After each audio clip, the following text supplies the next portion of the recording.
It's time for the BAQA. Hey, the BAQA. What you say? The BAQA with Mandi, the BAQA, and Tiffany, the BAQA. Hey, what's up, BA fam?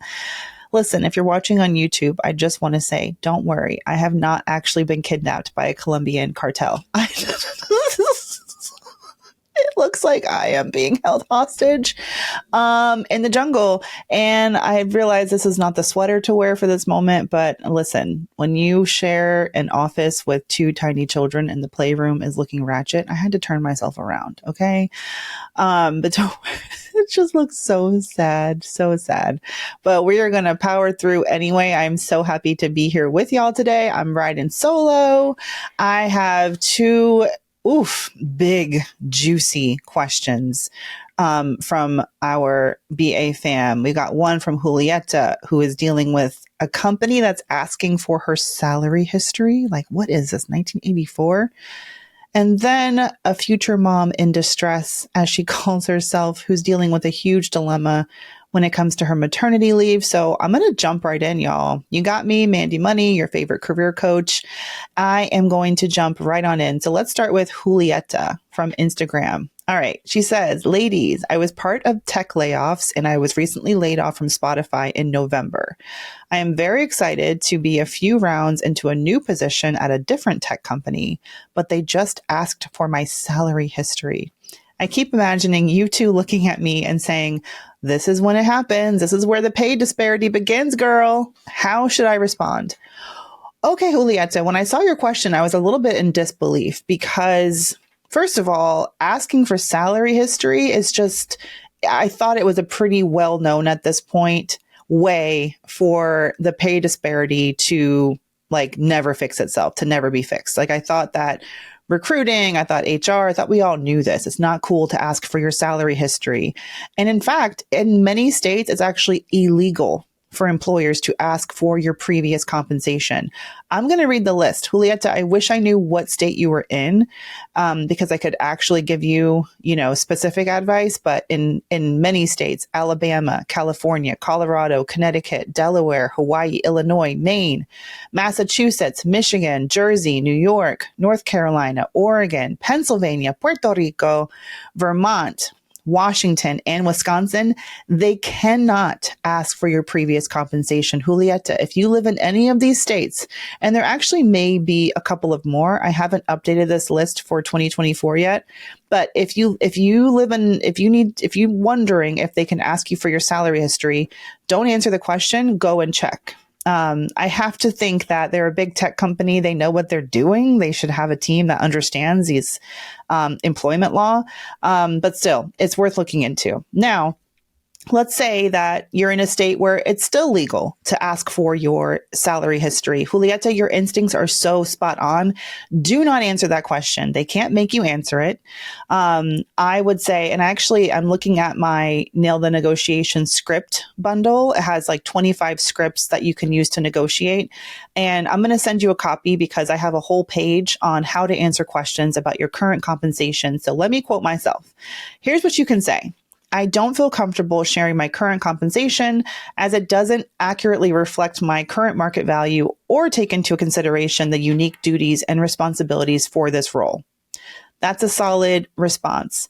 Also, I want to explain sort of why you don't want to answer this question. The obvious answer is because what if the job you're in now has nothing to do with the job you're about to take? What if it's been a few years since you started at the job you're at now and your salary, like your market value has increased because your skills are more in demand, or there's like more demand for workers who do what you do, but there's not that many workers out there who are doing what you do. So you're more rare, you're more niche. You don't want to base your current salary expectations on whatever you're earning now. Also, if you've been someplace for several years, it's just a fact that you're likely underpaid for your market value, because when you work for a company for many years, you're getting those incremental little 3% lifestyle inflation, not lifestyle, you're getting those 3% cost of living increase in your pay to try to keep up keep pace with inflation, which wasn't even doing that because of how high inflation has gotten over the past few years. So it's very likely that you've been in a job for the past few years and you've just been getting those standard cost of living raises each year. You're probably going to be worth more if you bring yourself out into the marketplace and start looking for jobs now and negotiating. That's just a fact. That's why I talk about the power of quitting or at least entertaining other job offers. As you are working at your current employer, it's always good practice. Like, take those job interviews, because you may end up getting to a space where they tell you what this expected salary range is. You don't even need a formal job offer at that point. That's enough in my mind to go to a manager, go to your boss and say, hey, I've been getting interest from a competitor. They're saying the salary range is XYZ. That's, 20% more than what I'm making here right now. I would love to stay. Is there anything we can do to increase my compensation? That's one of the best ways, if not the best way, to get your job to actually come correct and give you a big fat raise. Otherwise, like, what incentive do they have to just pay you your market value? Companies won't just do that automatically. You're going to need to show them that you actually have a concrete offer from another company or concrete data from your own research to justify, the raise that you're asking for. Also, Julieta, what you hinted at in your question is also the pay disparity for women and women of color. Like, it's pretty well known that over the course of our careers, women of color, we tend to be underpaid, definitely compared to white men, but also white women. We tend to be underpaid and undervalued. And if you started your career, and let's say over the course of, the first few years, you are getting the lowest pay, there's the hiring managers have a bias towards you. They don't think you're ready for higher pay. They don't think you've done enough for a promotion. Then that unfair bias is like baked into your compensation. And if you tell them what your current compensation is, that could just like continue the trend, because they're going to base whatever salary they give you off of that number. And that number could be too low already. All right. So just remember this. As you guys are out there, if you're looking for a new job, you want to forget what you're currently compensated at and do the research, do the legwork to figure out what the current market value of the role that you're going after is worth. Okay. Like I say, my favorite analogy, you wouldn't put your home on the market 10 years after you bought it and expect to get exactly what you paid for it 10 years ago. Your home probably has increased in value, right? Now you want to take into account, okay, so what are other homes of a similar size in a similar zip code? What are they going for today? Not 10 years ago, today. So treat yourself the same way. And I mentioned job interviewing as one of my favorite top ways to get that kind of information about what your current market value is. But you can also use publicly available data from sites like Glassdoor, from PayScale, from salary.com, asking your peers and asking people who work for other companies in a similar space, hey, what do you think is a reasonable salary? Asking your peers what they think is a reasonable salary is also a great way. But I'm really glad that you asked this question. I wish they could. I'm waiting for the day when this will be like a federally banned, a question banned by the federal government at the countrywide level, at the U.S. at the federal level. But as it stands, many states, like I said, have been banning this. So check your state, see what the laws are there before you answer this question. And like I said, even if it's legal where you live, you have to find a way to not answer this question. Okay. All right. Thank you for your question, Julieta. I'm going to take a quick break and then we'll come back with our next question from Future Mom in Distress. Oof, this is going to be a tough one, y'all. Come on back. All right. I'm back, y'all. Mandi in the stew, riding solo for today's BA Q&A. We have a question from Instagram, and this person wants to be called Future Mom in Distress. Oh, it's already distressing enough being a future mom. Like, when you add career crap on top of it, let's get into this. I got you. Okay. All right. You say, I'm having a mat leave dilemma. I have been at my company for a little over 2 years and have been receiving positive annual performance reviews each year.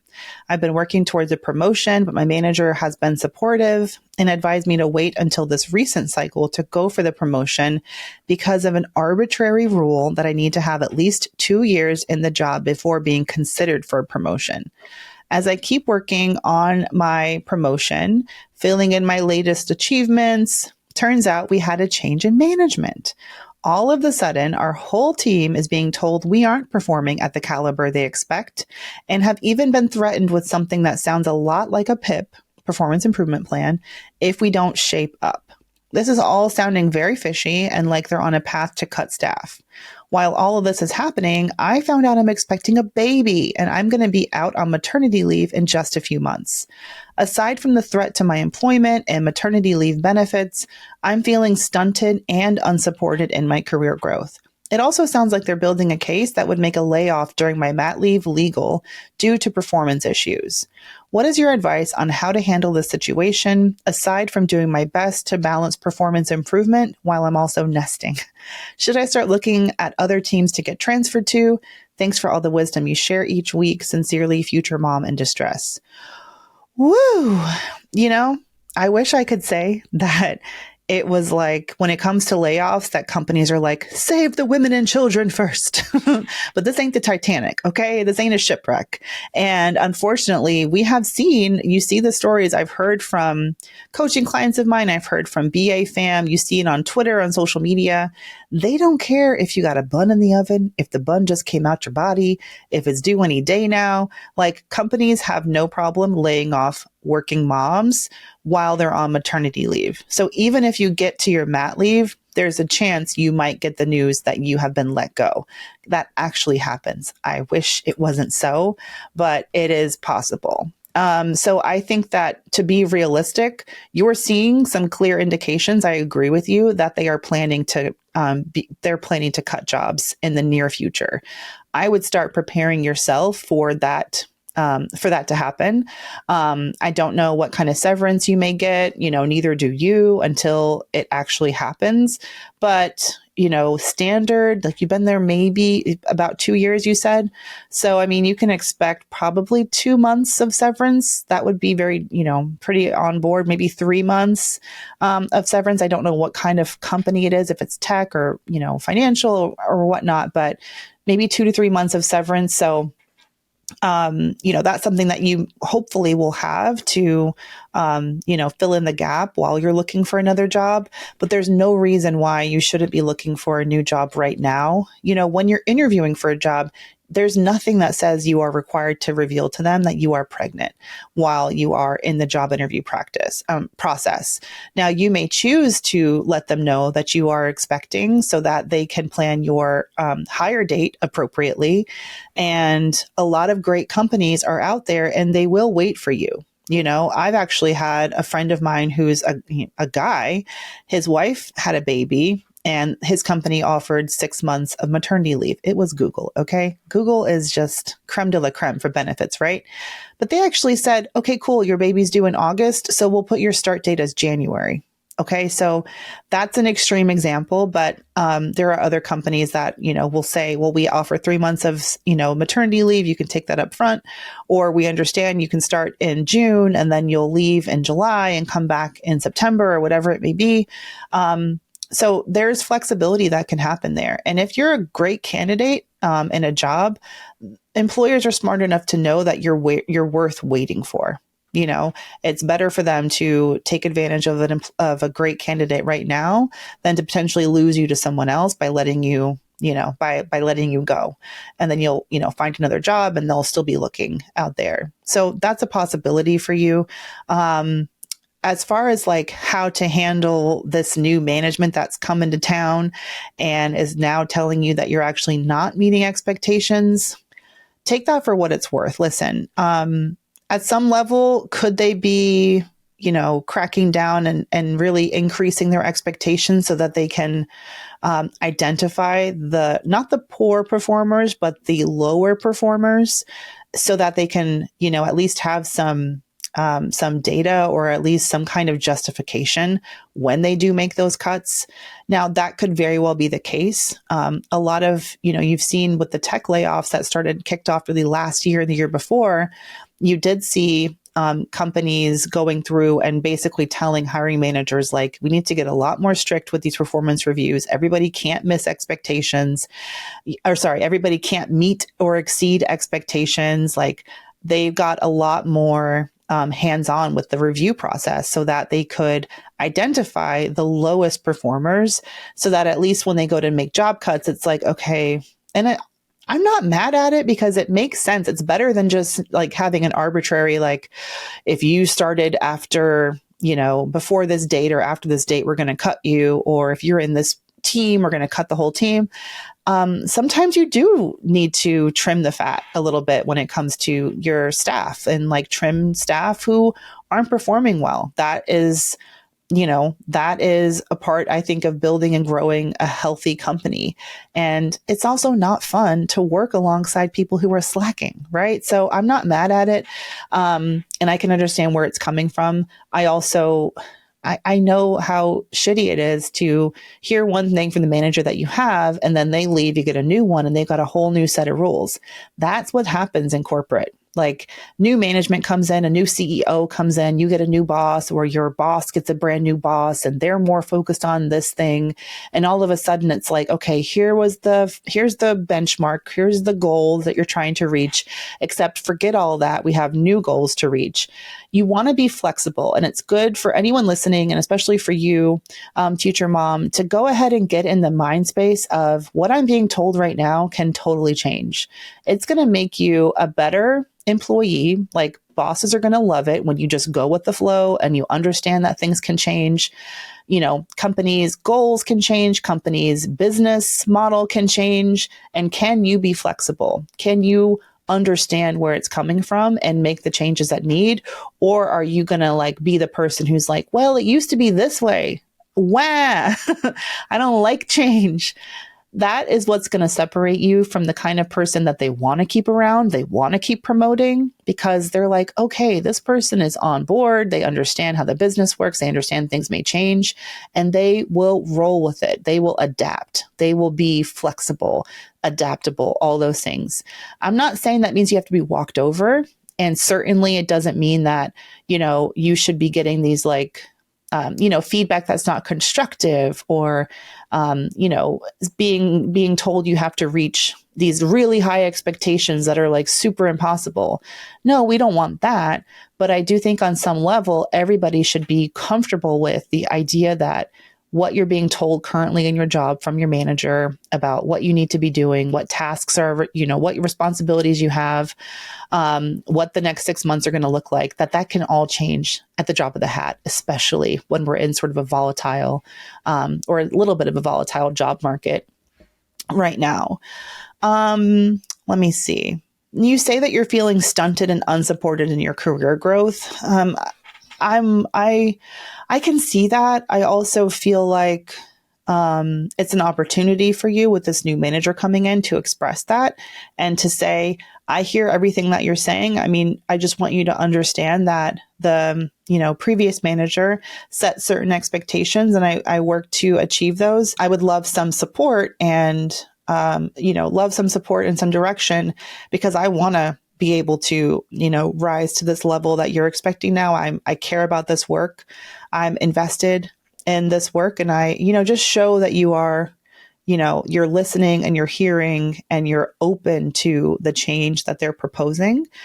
So that they are, like I said, I think that'll help them think of you as someone that they want to keep around if they really are thinking about making cuts in the future. Sometimes it is about performance, but it's also about attitude and the energy that you bring to the job. And if you keep that in a positive place, you show that you are open to the changes that they are bringing to the table, then I think you'll have a better shot of staying around, even than the person who's, killing expectations, but questioning everything. Why are we doing this? Why are we doing that? Honestly, sometimes the best people to keep around are the ones who can just go with the flow. Okay. Let me see. That's a lot. I know it's a lot to manage while you're also expecting a baby, but coming from some experience in that, I would say do all the big things while the baby's it's still cooking, in the crock pot, because it's much easier to make those sorts of decisions before giving birth, at least in my experience. Like other moms may have different insights, but your whole biology changes after you have a baby. Your brain is like soup, and there's so much for you to be focused on, and you should be focused on that, that baby as much as you can. So I would really be investing more time into your networking right now, looking for your next opportunity, just having options.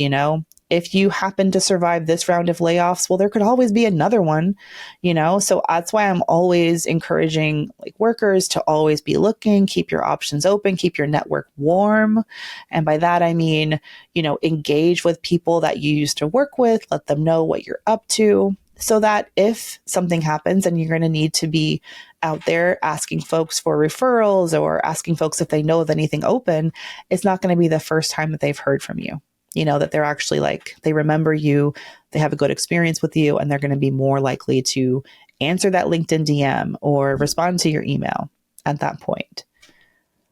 All right, future mom in distress, I hope that you are taking care of yourself in all of this. You are growing another human being, which is, incredible, but requires a lot of energy. But I know that you can get through this. I think you just got to change your mindset and be less about, oh, but it used to be this way. Why are things changing? This isn't fair. And more of, okay, this is happening. I'm going to rise to the occasion and make the most of it, but I'm not going to let them catch me slipping. I'm going to update my resume. I'm going to reach out to my network. I'm going to look for other opportunities. I'm going to check out the best companies with the best maternity leave policies, in the space that I work in. And I'm going to target those companies so that I know I'm going to be going to a place that's going to take care of me as a working parent. And be unapologetic about that and getting what you need. All right. I thank you so much for your question. I hope that helps. Send us updates. We love hearing from y'all. Hit us up, Brown Ambition Podcast on Instagram. You can slide into our DMs there, and we just love hearing and sharing y'all's updates. So same for Julieta. Let me know what happens with that job in tech that's trying to get into your business of your salary history. That's not okay.